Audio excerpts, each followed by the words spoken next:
welcome to NixNoob. In this video, we're going to talk about ppa-purge, which is a great utility for removing a PPA from your system and all the software that it installed and reverting everything back to the official Ubuntu versions.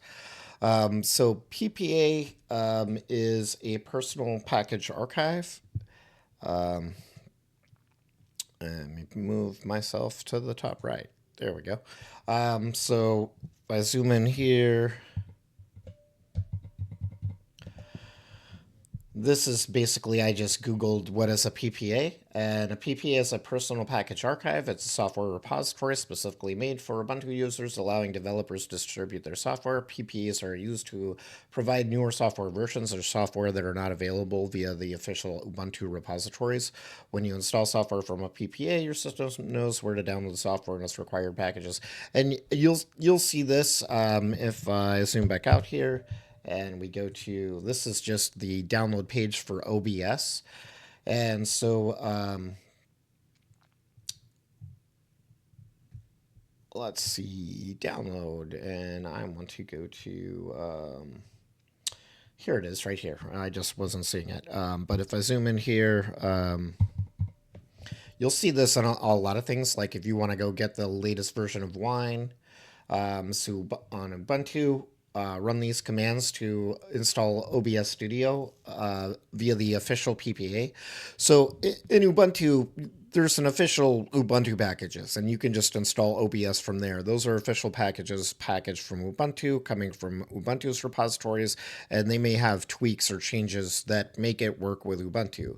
So if we do this and add sudo apt repository PPA, OBS project, OBS Studio, this is going to allow us to get the latest version from OBS, but it's not going to be the official Ubuntu version. So some things might not work. It might work better, but this could also install a bunch of other packages, depending on what the dependencies are for the project. So same thing if you want the latest version of Wine, if you want the latest NVIDIA drivers, a lot of times you'll do that by adding a PPA to your system, and then you sudo apt update, and that's going to download, the package, all the package definitions, the list of packages, and then sudo apt install OBS Studio. Sometimes it'll want you to do a sudo apt upgrade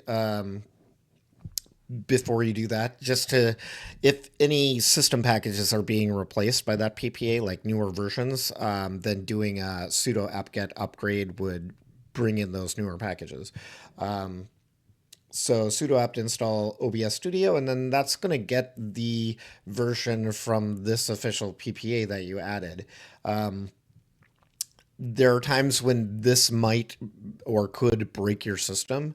It depends on the dependencies. So if you install a PPA and do an upgrade or install a package and you notice that your system stops working, then ppa-purge will let you completely remove this PPA and also revert any software that it installed back to the official Ubuntu repository version. So it's a super nice way to just completely remove a PPA and undo everything that it did. And so that is available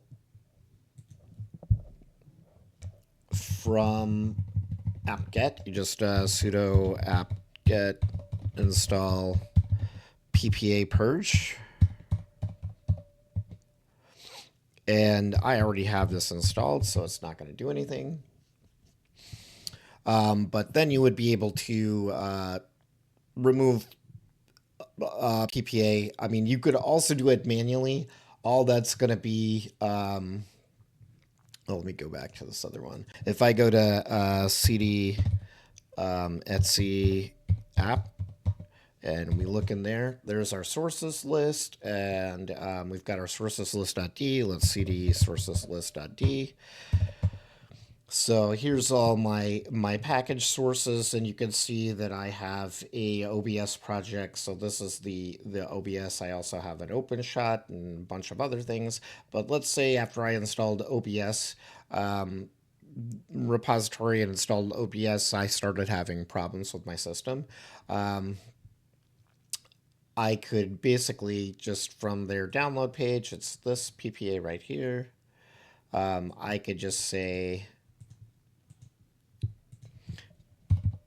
and I'd have to do sudo ppa-purge, and then that repository.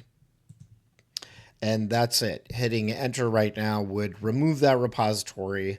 Go look at everything that it installed that's different from the what's available in the Ubuntu official repository, and revert everything back to the packages provided by Ubuntu. So if installing a PPA breaks my system, ppa-purge is a really easy way to undo everything that did and put your system back to normal. I hope you enjoyed this video. If you did, please like and subscribe so you don't miss future content, and I will see you in the next one. Thanks for watching.